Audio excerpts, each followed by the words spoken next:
Okay, hello everybody. If you don't know me, my name is Conor Teer. I'm the Site Experiences Tech Lead at EverQuote. I have about 8 years experience in serverless apps, and I've worked in data, front end, full stack, all in serverless, so up and down the stack, good bit of experience there.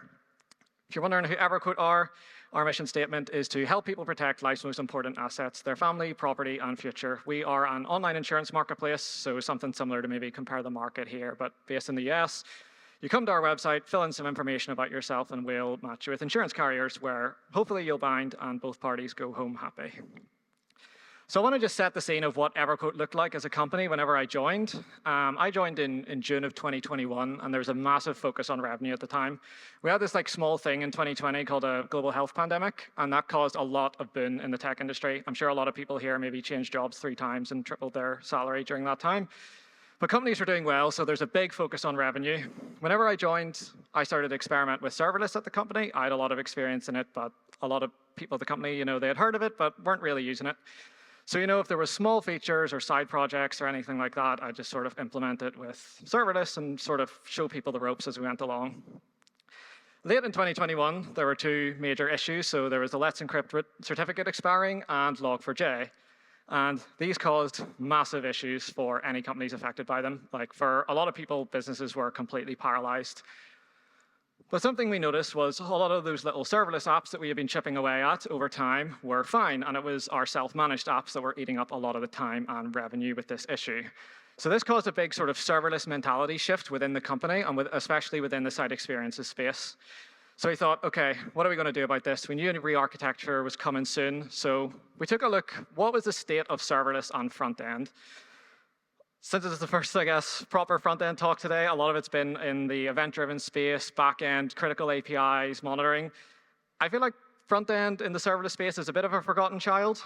There's a lot of development in those other spaces, but really, whenever it comes to serverless and front-end, you've got tools like WordPress, you've got tools like Vercel, and if we think about our definitions of serverless, they are serverless, right? Speed to market, buy, not build, and they do reduce your overhead. But if you're a company that have a very blocking, let's say, compliance pipeline, or you have security and cost implications, issues around data, legal implications when it comes to ramping up and adding third-party tools, you just have to throw these out the window, because with serverless, we're always about focus on delivery and delivering value. And if you have to go through CIO, business, legal, it's sort of at odds with our focus on delivery. So before I get into our tooling and how we use it, I want to talk about the perceived challenges of serverless. So I've been working on serverless apps for a while, and a lot of people here have probably had arguments with people who are a lot less into serverless than they are. And there are some things that are often cited. So the first one is local testing. So you can try and mock things. You can use tools like local stack.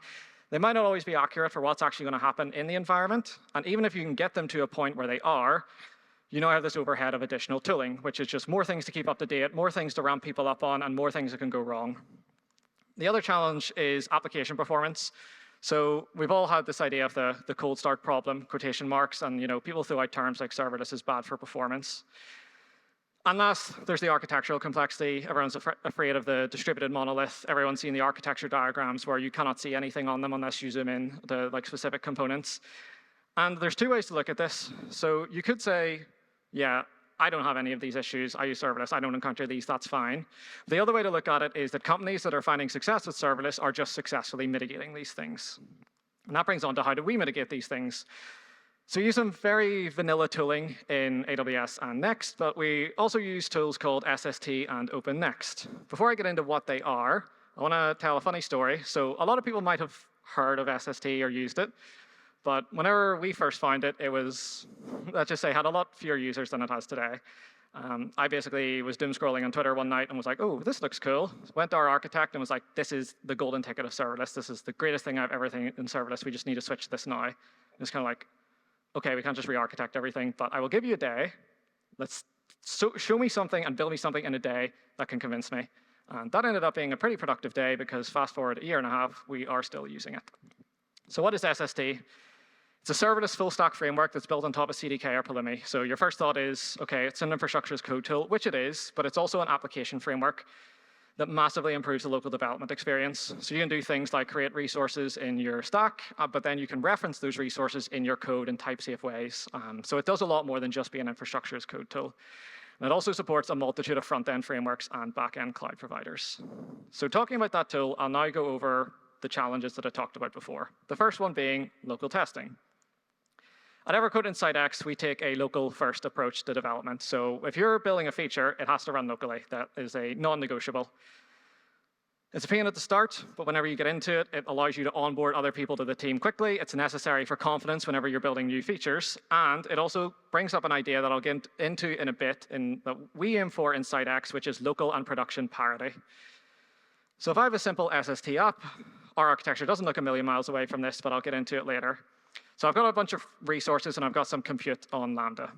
So if I was to spin this up with SST, I'll check out my SST app, I'll run a dev command, and what happens is this will get deployed to my AWS account. But whenever it comes to actually running my code, that code will be running locally. So for example, a request comes into the API gateway, that goes on to Lambda, but then that Lambda will proxy to my local machine, run the code, and return the response, and then talk to S3, EventBridge, or Dynamo, or whatever it is. And this is super powerful because you get all those advantages of running locally. So you get your hot reloading, you can use your debugger in your IDE, and all things like that. But whenever you're talking to things like S3 and EventBridge, we're not mocking anything. Like we are talking to actual services in our AWS account, which gives us a huge amount of confidence if we're deploying something new. And this is super nice because everyone gets their own environment. So I'll check out the repo, run my command. Someone else in the team can come along. They'll spin up their stack. Someone else comes along, and everyone gets their own resources. And because a lot of these things are serverless, they can just sit on our account, and it doesn't really cost anything. And this brings us to the idea of preview environments. So everyone here hopefully has staging or non-prod or test accounts. We've probably all spun up a stack, and someone else has spun up the same stack, and you mess around with it. Like the idea of being able to spin up stacks quickly to test on is not a new concept in serverless. But what is important is how do you actually integrate that into your day-to-day workflows to get the most benefit out of it. So we all in the team have preview environments, which we just deploy locally from our local machine. Just run an npm command, and it's off. And this is super useful because we can have things like product managers can come in and review features while the code is still being reviewed. We can have designers come in, and they can give instant feedback while a developer is still working on a feature through this live environment. Whenever people open pull requests, they can put the preview link on the pull request, and then someone can come in and just click that. They can follow the testing steps. They don't have to check out the code, figure out how to run it, context switch, maybe install different dependencies, things like that. It's just click the link in the PR and go for it. Also, because things are running in our AWS account, it's not just what is running in this stack. We can talk to other AWS resources. We can talk to other services in our account. So we can go off to Secrets Manager, for example, grab JOTs, grab API keys, anything like that, and talk to actual real services. So whenever you're running through your local environment locally at EverQuote Inside X, whenever you're filling in information as you go through the form, or you're getting ads back at the end of the form, they're actually talking to our staging services, like nothing there is being mocked. And this is super important for confidence. And it's created this idea of what we call like a local development utopia. A lot of people are struggling with the testing and local development experience with serverless. And they're like, I really wish I could match my pre-serverless local development experience. But we're not even matching that. Like we're actually being able to improve on that experience through this ability to test with actual real services. So next of the three challenges that you'll often come across is performance. So I think we've all met anti-serverless Steve, who will often cite something about cold starts and then refuse to elaborate any further. No matter how many times AWS has said that this accounts for 1% to 2% of invocations in production, the numbers we see do reflect that. But I don't want to make assumptions about your business. Like this doesn't really matter to us, but it might matter to you. If that additional latency is going to cost you a user, and that the revenue associated with that user, you might be losing 1% of revenue, which could be a lot. But in the front-end space, you need to think about it a little bit differently, right? So I tested our site on Google's idea of a fast 3G connection, which is still kind of slow. So if we have our function execution, and then we add a cold start, we can look at that and say, yeah, that's adding quite a bit of latency. Even if it is 1% of requests, it's still quite a lot. But then you need to think about the time it takes your client to download the code. They have to establish the HTTP connection and send the request, which is going to take more time. After the code comes back and the page loads, you might have stuff that runs afterwards. So there's going to be downloading images. We use Google Tag Manager as well, which like people can just throw all sorts of stuff into. So there's going to be scripts that run with that. And we start to look at this chart and think, yeah, OK, that little blue box, it's not irrelevant. But on 1% of requests, if I remove it, there's still a lot of performance optimization to gain. If I was optimizing performance, I certainly wouldn't be starting with that little cold start box. So how do we optimize performance at EverQuote? This is a talk on its own, and it was a talk on its own earlier, actually. So one thing that's interesting that came up earlier was the idea of actual performance versus like perceived performance. So I always say be careful with metrics, because measuring against a metric is objective. Like if your latency is X, like that's just a fact. But how much that metric matters isn't. So what we do at EverQuote is we focus on our business metrics, like what are our conversion rates at each stage, where are people dropping off, and we focus on changes to those metrics. And we try and understand the user experience, and I always encourage people to be careful about charts, especially latency charts or Google Lighthouse reports or whatever they may be, because they might not accurately represent what your users are seeing. Like what we were saying earlier about the idea of changing where API calls happen or making things asynchronous might not have an effect on your charts, but it's going to have an effect on your user experience. And the last of the three challenges often cited is the architectural complexity of serverless systems. So if I showed you two architecture diagrams and asked you which one of these do you think is more complicated, most people would say the one on the left. But the problem is that ECS box is abstracting a lot of complexity away. If we open that up, we might see something like this. There could be various different APIs in there. You might have like an ingress, and then you look at this and say, OK, we're talking to S3 and Dynamo, but like which of these services talk to S3, which talk to Dynamo? Do they talk to each other? So whenever we look at an architecture diagram like this, all of that stuff opens up. We see exactly how our services talk to each other. We see which things are talking to Dynamo, what's talking to S3. And what's happening here is we're not adding any extra complexity by going serverless, but what we're doing is we're exposing complexity that already exists.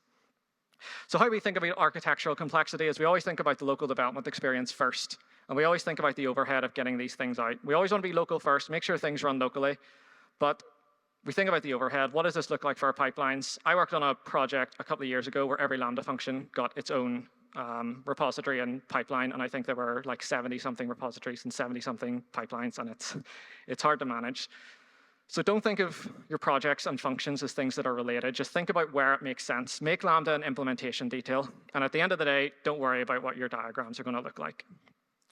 Which does lead me into, what do our diagrams look like? What is our architecture? So if you deploy an app with SST, you'll probably get something that looks like this at the beginning. So there's a CloudFront distribution, which is backed by 3 origins. So all of our static S3 assets, such as CSS files or JavaScript files, they all live in S3. We've got a server Lambda function, which is handling all of our NextJS requests, and we also have an image optimizer function. So how this image optimizer works is it's just using the next image functionality. So it'll call out to an assets bucket, like an S3 bucket, that'll get images back, but then it'll resize those for the user's device so that like the user is getting like the smallest image possible, which is good for the bandwidth and good for performance. We use DynamoDB for our session store, and we use event-driven architectures where possible in EverQuote, but I can't remember who brought it up, but there was this interesting idea whenever it comes to event-driven architectures about high-quality, low-throughput events and low-quality, high-throughput events, and how those things often need separate solutions. So for example, if you are on our page and you're clicking on random things or you're scrolling about, there's going to be a bunch of events that are firing on our sites. But there's not really applications listening to those events, and there's just going to be a lot of them. So we use Kinesis Firehose for these analytics events, and then they go off to Snowflake. And then for what we call like the higher quality, lower throughput events, that would be things like form submissions, clicking on ads, things like that. We use EventBridge because there are going to be applications that actually care about the end result of those. In consumer, in the site X space, we'll be using a lot of SQS and Lambda, but there'll be various other EverQuote apps also listening for these events. And then, of course, we talk to a bunch of other EverQuote apps. OK, monitoring. If anyone's ever spoke to me about monitoring, I absolutely hate like out-of-the-box metrics, because I think that there are a lot of teams and applications that they fire up their New Relic tool or Grafana or whatever it is that's like, they fire a script in and it's like, okay, it gives you all these things for free. But they can be useful, but they're not your golden ticket, right? You want to think about what are your user and business data points for success and failure, and you want to use custom metrics to capture that data. The tooling doesn't matter that much. Like, it doesn't matter if you're using New Relic or Grafana or you just go with CloudWatch. What's important is you actually have reasonable metrics that you care about and are actually reflective of your user experience and the success of your business. Leading into that, what were the business results after our re-architecture? So we ran an AA test on our old infrastructure and our new, and we saw a 7% increase in our conversion rate just through optimizing page performance. And we also saw a massive reduction in story complexity and cycle time. Whenever we re-architected this, we were able to go back and look at a lot of the tickets whenever they were done the first time, and we were finishing things in like a quarter of the time. And what's important to note is serverless doesn't accomplish this. I'm not saying go home and deploy all your services to Lambda and then all of your problems magically disappear. But what it does do is it gives you the focus to accomplish those things.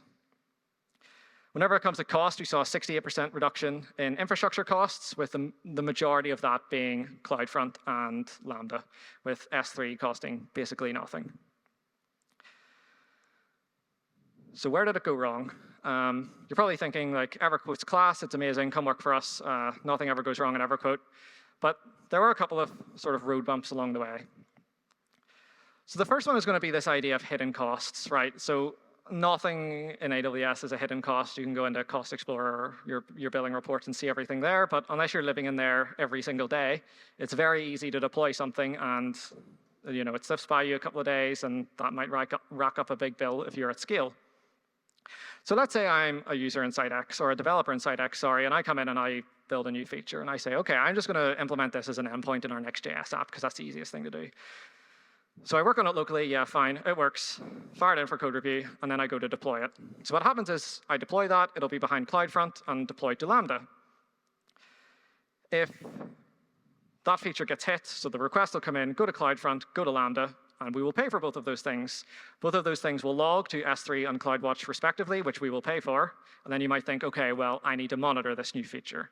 So I'm going to fire a metric, and I'll just fire that from the client side, because I want to catch things like authentication errors or DNS errors or things like that. So I'll just fire that from the client wherever the feature fires. So I'll fire that to our metrics endpoint. It goes through CloudFront and Lambda, which we pay for. Those two things log again, which we pay for. And then the metric gets fired, which we pay for. And if you're not careful, you can be 5xing, 10xing your costs on certain features. That previous diagram I showed you with our costs, we just opened AWS one day and it looked like this. So you need to be careful about that so-called chain of costs, of what I like to call it, where whenever you fire a request, like, where does that actually go? And it might seem like a simple idea, but it's something that can really catch you off guard quite easily, depending on your architecture.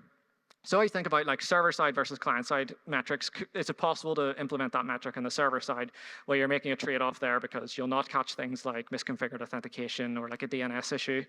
So you need to make that trade-off. Skipping the middleman where possible. It's funny, this actually came up at our dinner last night. A while ago, whenever we started this project, we had changed observability tool maybe like 3 times since I've been at EverQuote. So I was like, right, we're sending all our metrics to CloudWatch, and then we can just have whatever our observability tool of the month is, can just plug into CloudWatch. But the issue is CloudWatch is really expensive, like really expensive at scale if you're doing that. So one of the things how we got around it for a while was this idea of sampling metrics. So if a metric was really high throughput, we could say, OK, I'm actually only going to send that metric 50% of the time, or something like that. The other major issue we hit was this idea of other services being able to keep up, right? It's one thing to say, OK, we have our magical Lambda that can scale to infinity. But if you're not calling magical Lambdas that can scale to infinity, you're going to hit issues. So let's say I'm Mr. Malicious User, and I hate EverQuote, and I want to DDoS them. So for us, that was fine. We would just scale up. We get DDoSed a lot, so it's something we had to think about from the get-go. But the issue is if you're talking to services that can't scale as fast as you can, and they blow up, if you're not built in a way to be resilient to them blowing up, you're going to blow up. So what do we have to do? So we have to design for failure. For every service that we call, we ask, what happens if this service fails? Is there a way that we can mitigate that? Can we prefetch data? Can we have fallback payloads? Can we communicate it with that service in an asynchronous nature? And all of those things are necessary to protect these non-scalable resources. So we use events, we communicate asynchronously, and we use fallbacks. So for example, whenever you come into the EverQuote website, we have like a configuration service that'll define which questions you'll see.